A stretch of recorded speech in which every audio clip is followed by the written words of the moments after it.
Ubusobanuro bw'izina Lucien. Lucien ni izina rikunze guhabwa abana b'abahungu. Lucien ni izina ry'ikilatini rikaba riva ku ijambo lux, bikaba bisobanuye urumuri. Rino zina Lucien ni izina rikunze gukoreshwa cyane mu bihugu bikoresha igifaransa. Izina Lucien kandi rikunze gukoreshwa cyane mu bihugu by'abakristo. Nk'ubwo hari abizihiza mutagatifu Lucien w'i Antiyokiya. Uyu yabaye umukristo wo mu ba mbere cyane, wari warize amashuri menshi kandi asobanukiwe iby'ijambo ry'Imana. Yapfuye ahowe Imana.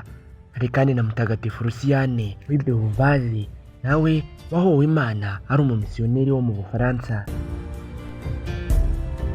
Imwe mu mico n'imigirire ikunze kuranga umuntu witwa Lucien. Lucien ni umuntu ukunze kuba ari umuhanga cyane mu byo akora. Lucien aba ari umuntu uzi guhanga udushya kandi akamenya no guhanga ibisubizo. Lucien ni umuntu uba ukunda kwiyubahisha no kugaragara neza mu bandi. Lucien ni umuntu ukunze kuba atuje. Lucien ni umuntu uba ushaka kugaragaza itandukaniro we n'abandi bantu. Lucien ni umuntu uzi gutekereza cyane.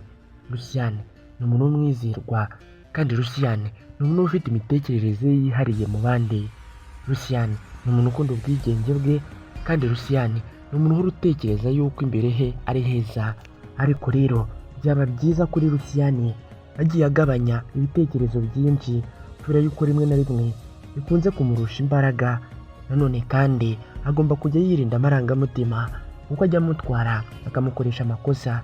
Nanone kandi Lucien hari ubwo aba ashaka icyubahiro cyinshi kirenze, cyangwa se ashaka yuko ibintu bikorwa neza mu buryo we yatekereje gusa, kandi ntabwo ibintu byose bihora bikorwa muri ubwo buryo. Nanone kandi Lucien ugomba kujya wirinda kunenga cyane no gushaka kwigenga cyane birenze. Rino zina Lucien ni izina ryakunze gukoreshwa cyane mu bihugu nk'Ubufaransa, Ububiligi ndetse na Canada. Bamwe mu bantu bamenyekanye cyane kuri rino zina Lucien harimo Lucien Freud. Uyu ni umwongereza wamenyekanye cyane mu gushushanya. Uyu ni umuhungu wa Sigmund Freud. Hari kandi Lucien Laurent. Uyu yamenyekanye cyane mu mupira w'amaguru, cyane cyane mu mwaka w'1930 ubwo yatsindaga igitego cya mbere cyo mu gikombe cy'isi. Hari kandi Lucien Febvre. Uyu ni umufaransa wamenyekanye cyane mu by'amateka. Rero niba witwa Lucien uzi cyangwa uturanye n'umuntu witwa Lucien, reka nkwifurize kugubwa neza. Reka nkubwire ko gukora subscribe hano ari ikintu cy'ingenzi kuri twe. Naho jye nitwe Aimable Niyongira, munyemerere duhure ubutaha.